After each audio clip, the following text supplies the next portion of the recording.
Дорогие друзья, дорогие гости, добро пожаловать!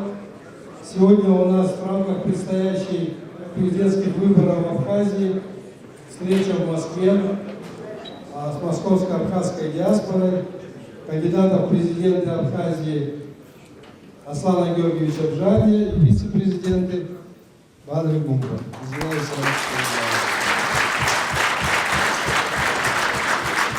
Кандидат в президенты Аслан Бжания скажет вступительное слово свое. Бадр Зурабович тоже скажет несколько слов. Я очень надеюсь, что встреча будет, как обычно, в хорошей, рабочей, дружественной обстановке.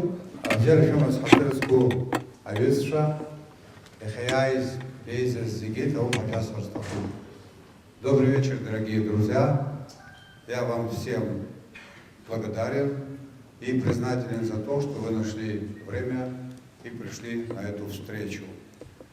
В этом зале очень много лиц, все они мне дороги.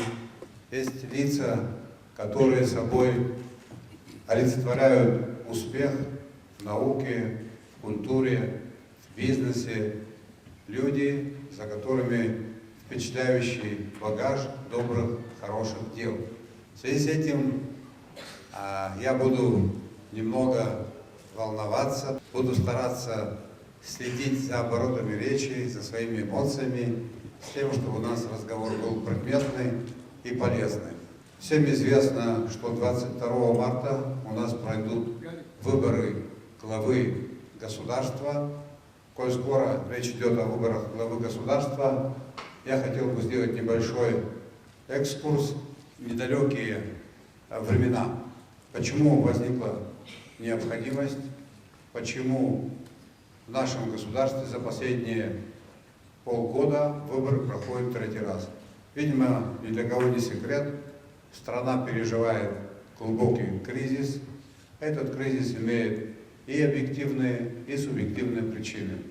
Люди, собравшиеся в этой аудитории, уроженцы Абхазии в своем большинстве, люди, которые представляют многонациональную Абхазию, я абсолютно убежден в том, что вы сопереживаете с теми процессами, которые у нас происходят. Многие из вас участвуют в добрых делах, которые совершаются пока еще, к счастью, в нашей стране. И поэтому, наверное, формат разговора должен быть откровенным. Некоторые мои высказывания, возможно, покажутся излишне критически заостренными. Я это говорю не для того, чтобы кого-то упомянуть в плохом тоне, а для того, чтобы вы имели четкое представление о той системе координат, в которой мы сегодня пребываем.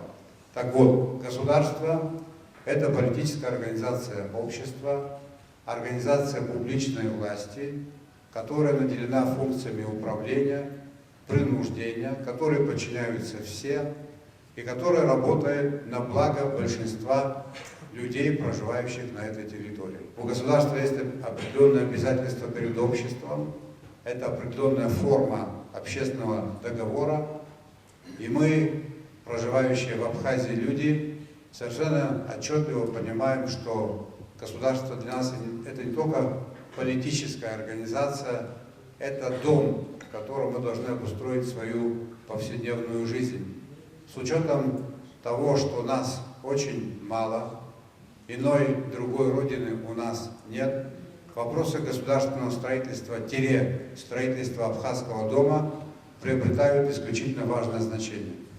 Неважно, какой это будет дом по своим параметрам, но дом должен быть прочный, и в нем должно быть комфортно проживать всем, кто живет в Абхазии. Для того, чтобы это состоялось, необходимо иметь определенные навыки и умения. Я сейчас вам зачитаю некоторые выдержки из документа, который был составлен Центром стратегических исследований при президенте Республики Абхазия. Эти цифры показывают, в каком состоянии мы сегодня находимся.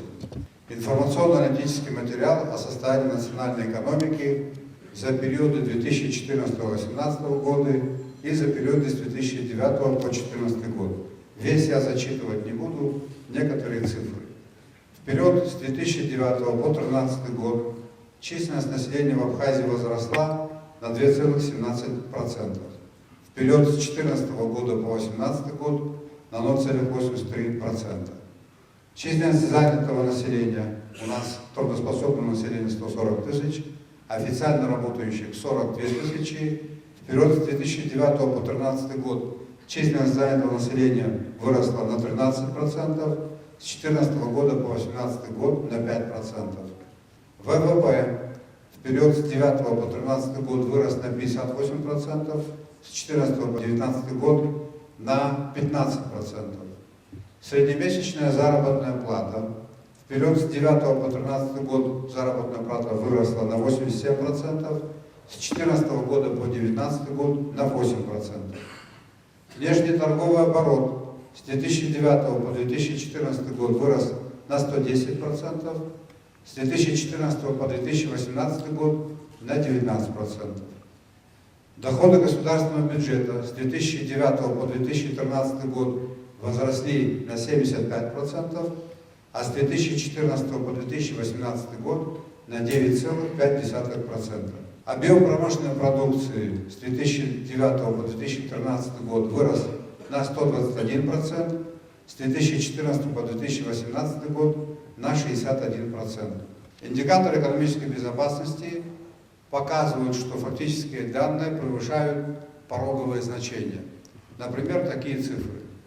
Среднегодовые темпы роста ВВП должно быть по-хорошему не менее 6%, у нас 4%. Ежегодная доля ВВП, выделенная на национальную оборону, должно быть не менее 3%, у нас 1%. Объем инвестиций в основной капитал в процентном соотношении к ВВП должно быть не менее 25%, у нас 14%. Среднее расчетное количество детей на одну женщину 2,2, это пороговое значение, это критические у нас. Доля населения с доходами ниже величины прожиточного минимума во всем населении должно быть не более 6%, у нас 51%. Уровень безработицы не более 4%, у нас более 50%.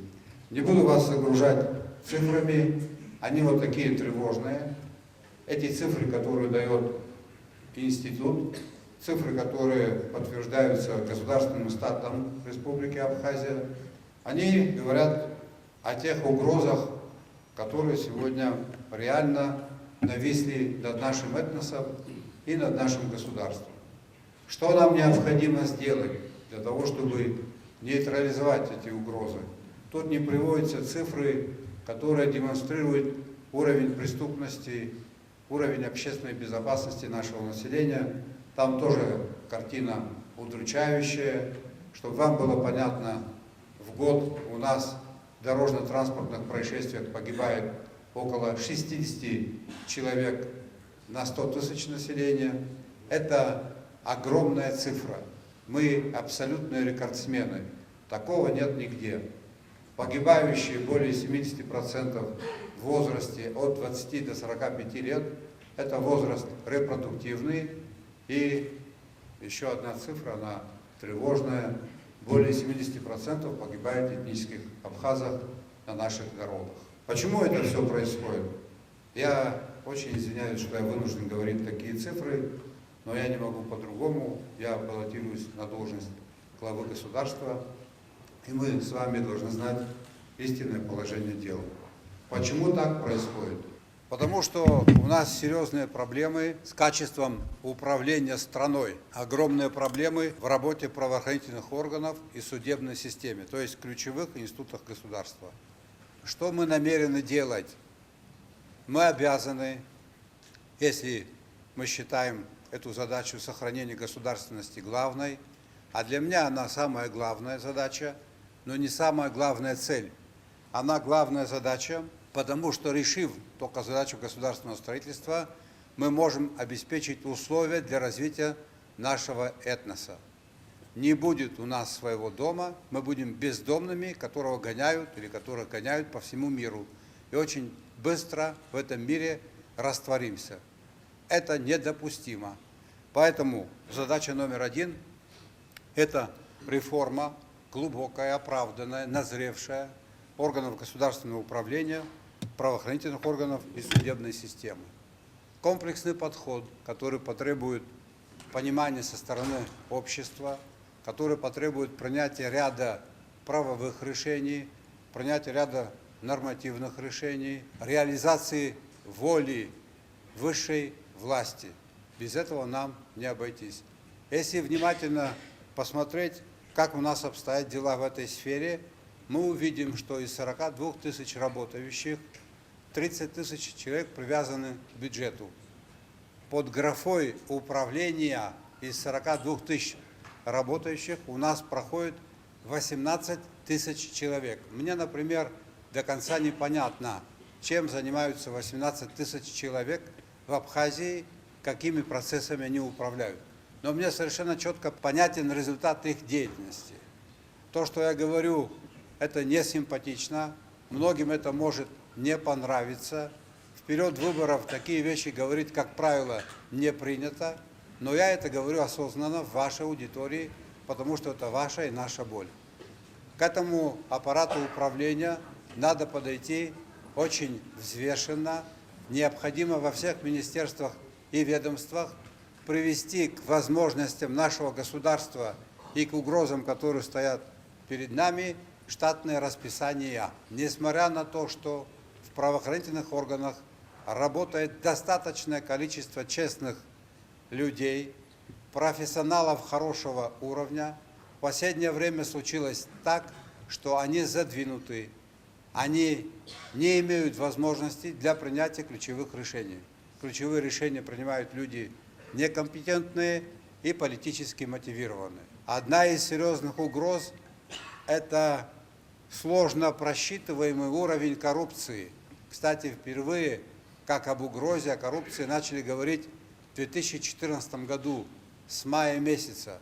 И я, как обычный гражданин, рассчитывал на то, что люди, которые говорили на эту тему и денно, и ночно, предпримут усилия для того, чтобы уровень коррупции стал другим, меньшим. На самом деле это не произошло. Один из примеров: в 2015 году был принят закон о противодействии коррупции. Это носило декларативный характер. Закон в себе не содержал серьезных норм по противодействию этому злу. Это была галочка, в виде галочки. Приняли закон и забыли. Было такое же решение по своей неэффективности принято о создании управления при Генеральной прокуратуре. Управление по противодействию коррупции. Оно создано в 2015 году, в марте. Через месяц будет 5 лет этому управлению. И в этом управлении за 5 лет не рассмотрено ни одно уголовное дело. 2 года тому назад были возбуждены 2 уголовных дела в отношении лиц, которые занимались строительством водоводов в селе Члоу, в селе Абгарху-Куяцы. И к 25-летию Победы они подпали под амнистию. Такие безобразия необходимо прекратить. Для того, чтобы прекратить эти безобразия, надо серьезно погрузиться в эту тему. Ряд депутатов, в том числе и я, инициировали и внесли в парламент несколько законопроектов, которые облегчат работу правоохранительных органов по противодействию коррупции, органы управления, которые будут принимать экономически значимые решения, должны быть под контролем общественности, и это очень важно, это для меня носит принципиальный характер. Планируется серьезным образом пересмотреть Уголовный кодекс и Уголовно-процессуальный кодекс. Уже принято в первом чтении закон, планируется внести несколько статей в Уголовный кодекс, таких как незаконное обогащение, конфликт интересов. Такие нормы вводятся в отношении публичных служащих, как антикоррупционные ограничения, увольнение по недоверию и так далее. Это серьезным образом облегчит работу, и это еще не все. В этом ключе необходимо работать дальше. Многие юристы сидят здесь, уважаемые юристы, профессионалы уровня периода Советского Союза. У нас санкции в некоторых статьях позволяют работникам судейской системы, необходимо принять ряд законопроектов, которые будут направлены на борьбу с организованной преступностью. По этому пути пошли уже многие государства, и это сработало эффективным образом. Зерешомы хатырску яха ейз зыгы табу хашас херстахоп ам тапшаны яхапсними пысо а политика процесска расход разуны шахайзы. Я, конечно же, с вашего разрешения хотел бы поприветствовать Эдуарда Джабеевича Гагойты, который сегодня присутствует с нами. Уважаемые соотечественники, для меня очень важно выступать сегодня перед вами, перед этой аудиторией. Аудитория, которая думает и размышляет прогрессивно. Аудитория, в которой находятся люди, которые вносят свой значимый вклад в становление и развитие нашего государства. Я сегодня наблюдаю здесь огромное количество молодых ребят, которые привнесут свой вклад в становление нашего государства. Я лично понимаю ваши ощущения. Я так же, как и вы, за пределами государства находился в Российской Федерации более 10 лет. Чувствуешь ответственность, всегда находясь больше за пределами государства. Диаспора всегда занималась благотворительной деятельностью. Я здесь вижу людей, которые этим занимаются ежедневно. Диаспора всегда занималась адресной поддержкой граждан нашего государства. Наша диаспора занимается популяризацией нашей культуры, оказывает поддержку нашим спортсменам. За пределами Абхазии многие знают нас благодаря нашим деятелям культуры, искусства, в частности писатели, артисты, спортсмены. Я уверен, что данной категории людей мы и в будущем совместно будем оказывать всестороннюю помощь. Уважаемые представители московской абхазской диаспоры, я еще раз говорю, здесь сосредоточен потенциал, который может быть полезен для нашего государства. Я хотел бы послушать вас, вы будете задавать мне вопросы, а я по мере своих возможностей буду вам на них отвечать. Все кандидаты говорят о том, что нужно бороться с коррупцией, нужно улучшать государственное управление, необходимо создать правоохранительную систему, которая отвечает тем вызовам, которые есть, и необходимо при выполнении этих первых условий необходимы изменения в экономическом климате. Я попросил бы вас и Бадру, может быть, предложить какие-то более конкретные шаги. Часть вы предлагали в своем выступлении, а часть я бы хотел услышать более таким конкретным смысле. Не чего мы хотим добиться, а как, при помощи чего, каких шагов в экономике, в кадровой политике, в борьбе с коррупцией. Если можно, в таком аспекте. Спасибо. Подозреваю, что вас интересуют конкретные шаги в области экономики. Я глубоко убежден в том, что меры по созданию эффективного государственного аппарата, судебной системы и правоохранительных органов создадут условия для развития экономики. Что у нас происходит в экономике, цифры я вам зачитал. Мы все понимаем или знаем, что территория Абхазии это 8 тысяч квадратных километров, население 242 тысячи человек, бюджет 9 с чем-то миллиардов рублей. Это у нас все расписано. Количество работоспособного населения, средняя заработная плата, прожиточный минимум. Задается вопрос, почему так? На часть из этих вопросов я ответил. Воруют и преступничают. И это самая главная беда. Это самая большая угроза. Потом необходимо принять фундаментальные шаги, предпринять в области экономики, такие как определение правил игры. Например, возьмем налоговое законодательство. У нас 21 вид налогов, и вы об этом знаете очень хорошо. Не думаю, что налоговое законодательство Абхазии стимулирует рост бизнеса или экономики. Меры, которые были приняты по регулированию экономики, например, вам хорошо известные экспортные пошлины, в каком виде и как это было введено, и к чему это нас привело всех, да? Вы же эти случаи, наверное, знаете. Или процедура принятия того же ввозного НДС. Как это все было сделано, каким безответственным образом эти решения принимались, какие последствия. Что я хочу тем самым сказать? Экономику необходимо оградить от непрофессионалов, а там этого добра хватает.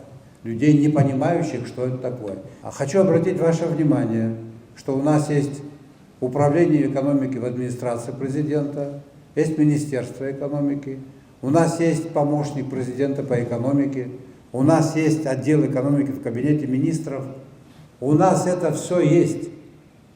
Эффективно работающей экономики нету.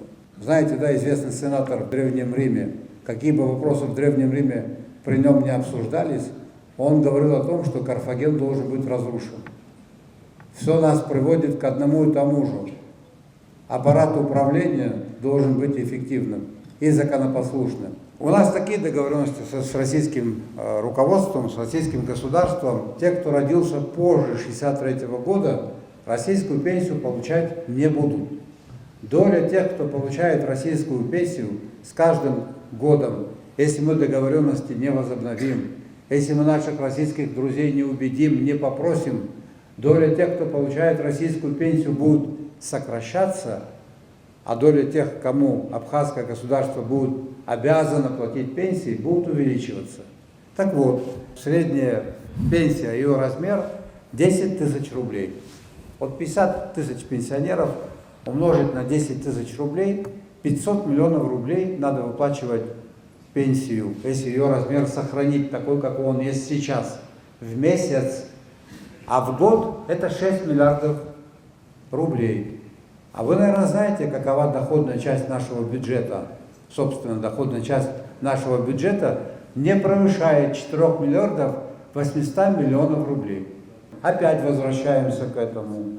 Да, налоговый кодекс надо поменять, таможенный кодекс надо, административный пресс надо убрать, но потихонечку культура ведения бизнеса должна стать вот иной.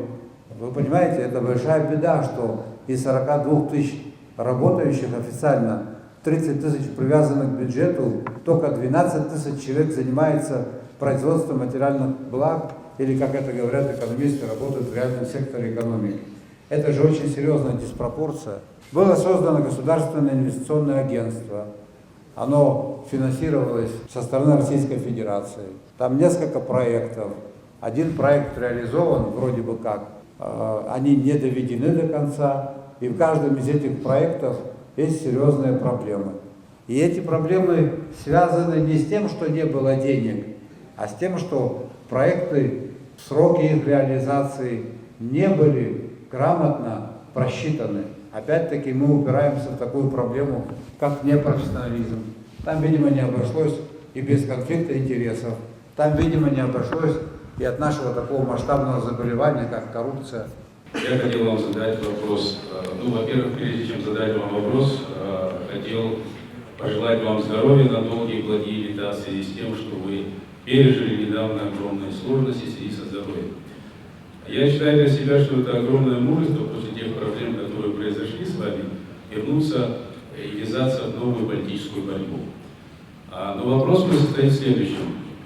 Вы тут отвечали Гарри, на вопросы Гарри, касающиеся кадровой политики. Вы сказали о том, что будете привлекать видных экономистов, консолидировать нацию. Не могли бы вы более подробно рассказать, как вы будете привлекать кадры, на какой основе это будет тендерный отбор или еще как? Уважаемый Беслан, термин «привлекать» неоднозначный. Экономистов, уважаемых людей мы привлекать не будем. А мы будем их просить, чтобы они работали на благо нашей Родины. А привлекать мы будем мошенников, преступников и коррупционеров. Я должен довести то дело, которое начал, до конца. Ну и глубоко погрузившись в материал, у меня сложилось такое убеждение, что попытаться что-то изменить просто необходимо. Самая большая проблема у нас, мои дорогие друзья, это не то, что у нас нет денег, это не то, что у нас очень высокий уровень преступности. Самая большая проблема, на мой взгляд, состоит в том, что за последние 5 лет резко возросло количество людей, которые перестали верить в то, что мы можем построить свое государство. То, что я сегодня слышал, Аслан Георгиевич Абжане, я восхищен. И должен вам сказать, что все-таки абхазцы счастливые люди. Когда я слышал анализ, о котором он говорил, это не каждый юрист может сделать. Я думаю, что мы должны гордиться, что есть такой человек, который спасет, я уверен и надеюсь на это, Абхазию и вернет на те времена, когда можно было гордиться, что ты абхазец. Это просто радость и счастье наше, что в Абхазии есть такой человек, как Аслан Георгиевич. Аслан Георгиевич, дело в том, что я помню вашу программу в 2014 году и вашу программу, и ваше отношение к министерству и ведомствам абхазским. Какая у вас позиция сейчас? В частности, меня, как и всех, интересует приток туристов в нашу Апсны. И в 2014 году мы планировали Министерство МЧС соединить с МВД. Правильно ли это? Я хочу знать вашу позицию, потому что туристы во многом боятся ехать в Абхазию, потому что у нас неспокойно, еще что-то, горные реки и лихие джигиты. Что вы планируете сделать, в частности, с притоком туристов, ну и, конечно, с нашим славным Министерством МЧС? Ну, вы знаете, у меня никогда не было планов по воссоединению министерства по чрезвычайным ситуациям или с Министерством внутренних дел. Такого у меня не было. А вот что касается туристической отрасли, я вам проведу несколько цифр. В 2015 году Абхазию посетило 1 250 000 туристов. Из них размещенных в средствах размещения 577 000, 672 000 это на один день. В 2016 году 1 300 000, а в 2017 году всего 800 000. У нас объектов размещения 426 объектов и койко-мест 25 310. Теперь, что дает туризм нашему бюджету? Ну, в туристической сфере, по разным данным, считается, что работает до 6 000 человек. Наш бюджет получает около 800 миллионов рублей. Теперь представьте себе такую картину. 426 объектов размещения. Сколько же денег нужно вложить в то, чтобы построить эти 426 миллионов? Или взять по-другому, 25 310 койко-мест. Считается, что одна койко-место это 1 000 000 рублей. То есть вложено около 30 миллиардов рублей, отдача 700 миллионов в бюджеты разных уровней. То есть наша отрасль нуждается и в поддержке, и в реформировании. В туристическую отрасль необходимо вкладывать огромные ресурсы. У государства таких денег нет. Инвестор в эту отрасль идет вот при такой норме окупаемости не с большим удовольствием. Я просто цифры вам привел. Я надеюсь на то, что если мы будем той командой, которому будет доверено руководить Абхазией, мы более тщательно изучим проблемы, существующие в туристической отрасли, и приложим конкретные усилия по реализации разных проектов. Нам не нужно много инвесторов. Нам в этом зале надо было собрать 20 умных и богатых абхазцев, которые могут изменить экономическое состояние Абхазии. В связи с этим у меня вопрос. Аслан Георгиевич, считаете ли вы, что потенциал умных и богатых абхазцев сегодня используется в полной мере? Это первый вопрос. Я извиняюсь, второй сразу добавлю. Знаменитый основатель Сингапура Ли Кван Ю на вопрос, как вы достигли наведения правопорядка, он сказал, что я в первую очередь посадил 2 своих друзей. Как вы считаете, сможете вы это сделать, если это понадобится? Я отвечу таким образом. Потенциал абхазской диаспоры, конечно же, не используется в полной мере. Почему? По какой причине? Я думаю, что представителям диаспоры это известно очень хорошо. Это отдельная тема для разговора, мне так кажется. Я знаю несколько фактов, мне знакомы, когда обращались в разные годы к руководителям Абхазии, деловые круги наши, которые проживают за пределами Абхазии, и в разные, по каким-то непонятным причинам, не получали поддержку. Такое было. Я на самом деле считаю это очень важным, задействовать такой механизм. Так же, как и не задействованы уроженцы Абхазии, проживающие здесь и работающие весьма успешно в разных правоохранительных органах. У нас вот есть достаточное количество в системе прокуратуры, в Федеральной службе безопасности, в судейском корпусе уроженцы Абхазии, которые на очень высоком счету и являются профессионалами высокого уровня. Они тоже должны быть задействованы. И если мы окажемся теми, кому абхазский народ доверит будущее Абхазии, руководством Абхазии, то мы обязательно этих людей будем приглашать. В этой аудитории сидят люди, которые занимали высокие государственные должности в России, уроженцы Абхазии. Это все должно работать на пользу Абхазии. Извините, что я так высказываюсь. Здесь ученые-правоведы, у нас выдающиеся врачи, уроженцы Абхазии с мировым именем. Конечно, все это должно работать на пользу Абхазии. Так оно и будет.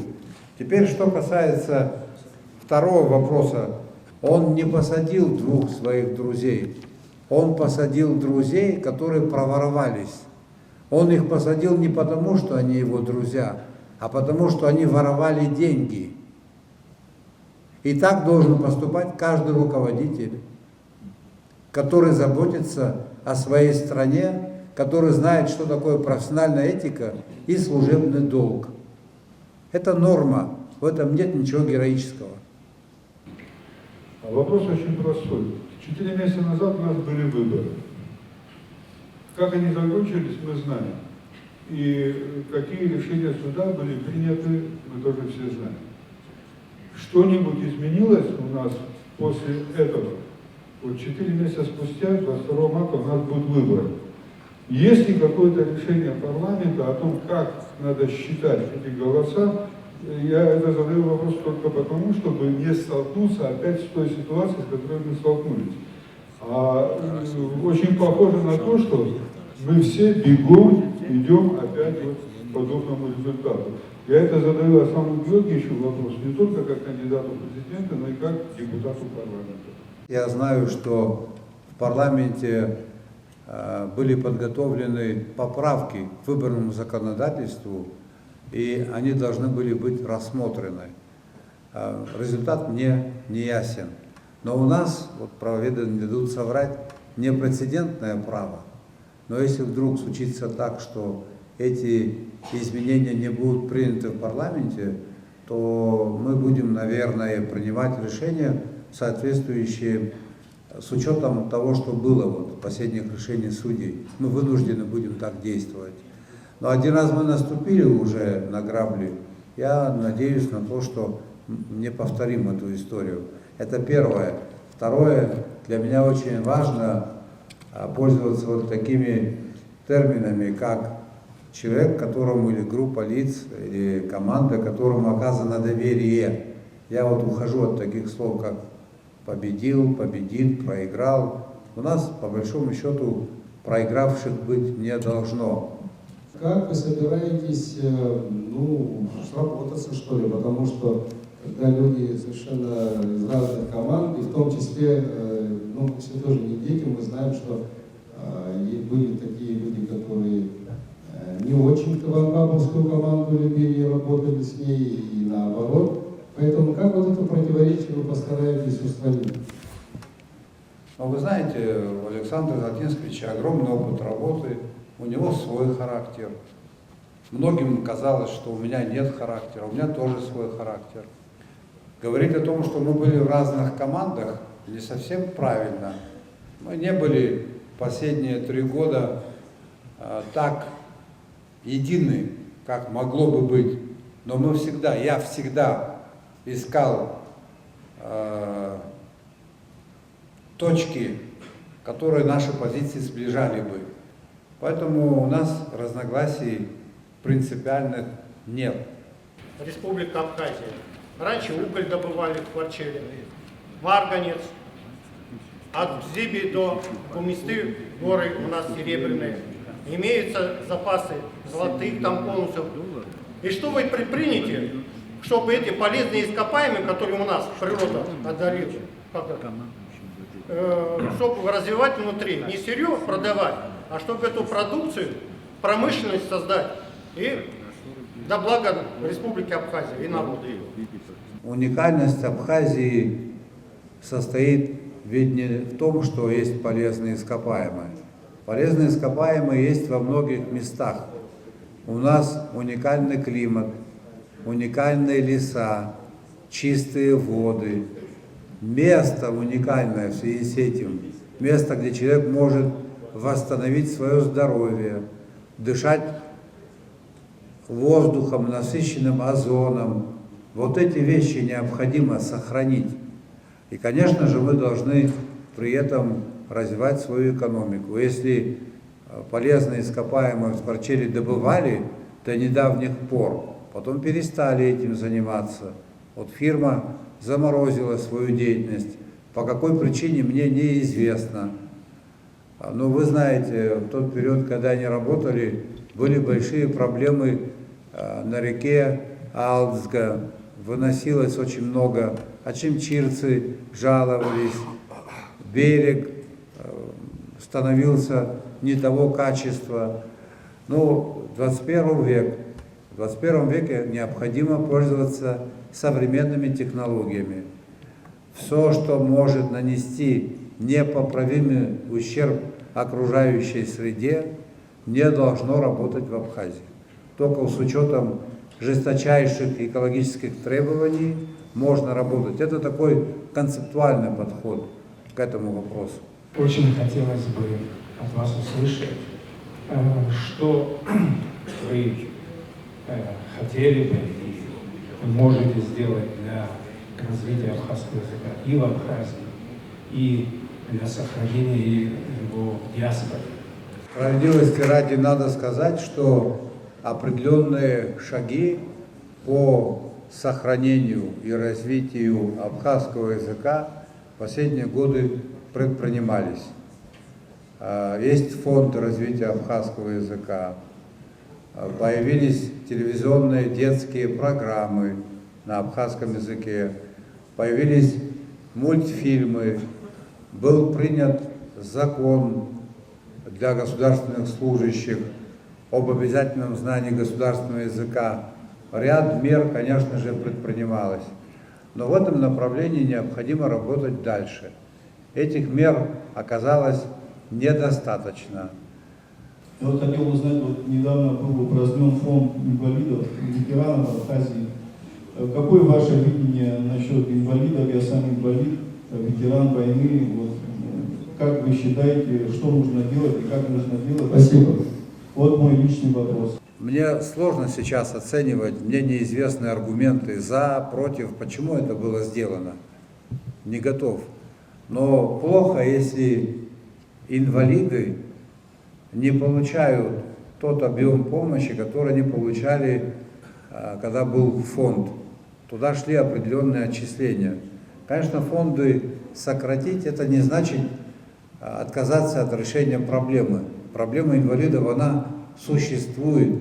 Она даже не сколько экономическая, сколько моральная проблема, которую необходимо решать. Все упирается в возможности нашего государства. Они сегодня ограничены. не то чтобы все упирается вот в эти проблемы, которые я выше называл. Я думаю, мы обеспечим порядок в формировании бюджета, в других вопросах. И, конечно же, вопросы, связанные с социальной защитой инвалидов. Это прямо долг государства, особое внимание им уделять, потому что исключительно благодаря вам у народа Абхазии представился шанс на строительство этого государства нашего. Чувствуете ли вы действительно в себе силу и уверенность, что вы не будете последним президентом Абхазии? Это же символ в известной степени, это же институт государства. Это означает, что в Абхазии не будет государства. Это означать будет именно вот это. А если в Абхазии не будет государства, народ Абхазии не будет иметь своего дома. А если народ Абхазии не будет иметь своего дома, он растворится в этом не очень добром мире. И не дай Бог, чтобы такое произошло. Я приложу все свои силы, знания и умения. Люди, которые входят в мою команду, сделают то же самое, чтобы процессы в таком ключе не пошли. Очень все сложно. Ни на что не хватает денег. Правовая культура отсутствует. Уровень политической культуры равен нулю. Угрозы тяжелейшие. Они есть. Это одна сторона медали. С другой стороны, наше самое большое богатство – это наши люди. Не все, конечно. Но у нас, к счастью, есть люди, на которых можно опираться. Есть люди, которые готовы идти дальше в этом ключе, а работать. Люди, которые не боятся сложностей и трудностей. И люди, которые понимают, насколько это важно. Владислав после войны сказал о том, что самое страшное позади, а самое сложное впереди. Именно это имел в виду Владислав в вопросе государственного строительства, когда говорил о том, что сложное еще впереди. Мы не имеем права опускать руки, мы должны твердо, безо всякого сомнения, идти по пути строительства нашего государства. В таком случае у государства будет президент, будет будущее, и народ будет развиваться. Я другого не вижу. Лечение в других странах, и, к сожалению, это не Россия, это чаще всего оказывается Грузия. В связи с чем у меня к вам такой вопрос. Как мы будем решать проблему с отсутствием медицинских кадров в нашей стране? Спасибо. Не все больницы оборудованы должным образом, не везде проведены соответствующие ремонты. Но даже в этом мы сталкиваемся с проблемой плохого администрирования медицинской отрасли. Приведу вам пример. Это было в 2016 году. Контрольная палата Абхазии проверяла Министерство здравоохранения. Было приобретено медицинского оборудования по одному из контрактов на 40 миллионов рублей. Контрольная палата провела сравнительный анализ того оборудования, которое было приобретено. Оно было маркировано с существующими на тот период ценами. Кстати, оборудование было приобретено не новое, бывшее в употреблении. Так вот, по итогам этого анализа выяснилось, по итогам этого сравнительного анализа, что оборудование было закуплено в 8-10 раз дороже рыночной стоимости. Скажите, не совсем медицинская проблема, да? Или совсем не медицинская проблема? Да, нашим соседям удалось совершенно другой уровень медицины создать, и поэтому наши люди туда ездят. У нас проблемы не только с медицинским оборудованием, а с качеством медикаментов, которые к нам завозят. Там тоже наверняка есть определенное количество контрафакта. Вообще государственная медицина, ее сферу деятельности, на мой взгляд, неплохо было бы сузить. За счет того, что мы эту сферу деятельности сужаем, мы могли бы достигнуть другое качество медицинского обслуживания. что-то отдать в частные руки. Ну, надо смотреть, как тут действовать. Но здесь на самом деле очень много проблем, я с вами согласен. Но единственная проблема, которой нет, на мой взгляд, это подготовка специалистов. В этом ключе у нас есть договоренности с Российской Федерацией. В случае необходимости мы имеем возможность получить дополнительные места в высших медицинских учреждениях, в ординатурах. Вы говорили про тюрьмы, это безусловно важно, институт исполнения наказания. Однако согласитесь, что нужно бороться и со следствием, а еще нужно бороться и с причиной. Да. Поэтому у меня вот конкретный вопрос. Ваши шаги до того, как вор попал в тюрьму? Необходимо начинать, наверное, с семьи. Необходимо создать условия для развития спорта в школе. Молодые люди энергичные, пассионарные. Эту энергию нужно куда-то девать. Это комплекс вопросов. Нужно начинать воспитательную работу в школе. Культ спорта надо развивать. У нас был в послевоенное время период, когда на территории Абхазии интенсивно строили футбольные спортивные площадки. С тех пор бюджет Абхазии меньше не стал. Он стал больше, но эта проблема с поля зрения властей выпала. Это второе. Третье, значит, что еще важно, это информационная работа. Должно быть понятно, что герой дня не преступник, а герой дня тот, который работает, воспитывает, лечит, дает образование, занимается полезным делом. И самое страшное состоит, знаете, в чем? Не в том, что есть преступный элемент, а в том, что преступный элемент проник во властные структуры. И не в каждом кабинете сразу понятно, к кому ты пришел, к министру или к уличному пацану. Ни по говору, ни по уровню менталитета, ни по каким признакам сразу не поймешь, к кому ты пришел. Мы в Абхазии имеем несколько организованных преступных групп и очень серьезное организованное преступное сообщество. Надеюсь, разницу вы чувствуете и знаете. Это ключевая проблема. Какое-то количество рецептов я уже озвучил. Их должно быть очень много. Науки они известны. Абхазским правоведам они тоже будут известны. Нужна политическая воля. Преступник, наверное, будет. Его невозможно полностью избавить общество от этого. Но преступников не должно быть во властных структурах. Это принципиальный вопрос. Амилатква, ахинткар курзагега, рейницка, рыбазшала чаджуречу. Я не кшу, абсу не берхо, асустанаю, ярибазшала ехот, ва и тазго, и тейгот, ира дахзайот, абсандула амилат. Вы абсфи издырзом, аурсфи издырзом. Арахлайна халала год урыс базшала, ире гизел каумяхо, я хочу издыру муски таргот. Ханбалаго ара азугани хамвала, хаду базшала, ахинткарра нугара. Инбальбу юамта, ханбаталу. Низки вёхшук сейнеркне, псуала цавира халагара уктан. Аматураква, зигеркон, яхпрхагой, уя закон мацаром и нахмакзо. Егерта закон пазы нахмакзой, убрях прхаго. А черпшты сихада, апхати, а номер аджи. Нас номер уба. Абрифизм дроербану, зумдрцо, хазымцо псофила. Абжихари, я хабира я апсат через дырцо, мат через хозом, и гирц до урцвайбой.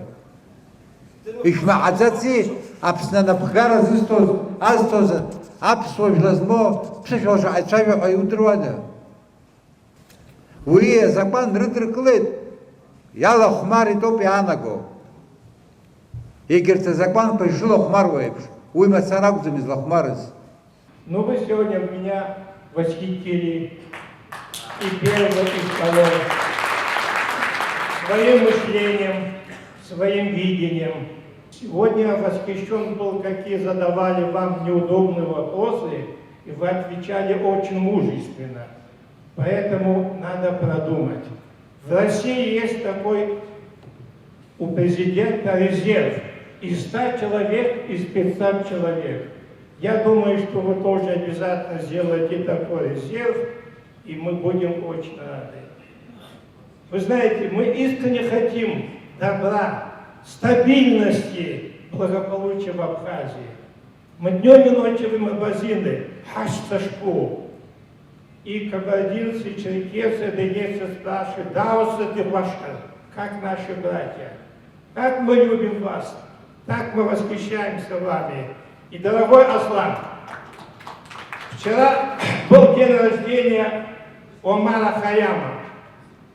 У него есть такие стихи, как будто бы он посвятил лично вам. Послушайте, пожалуйста.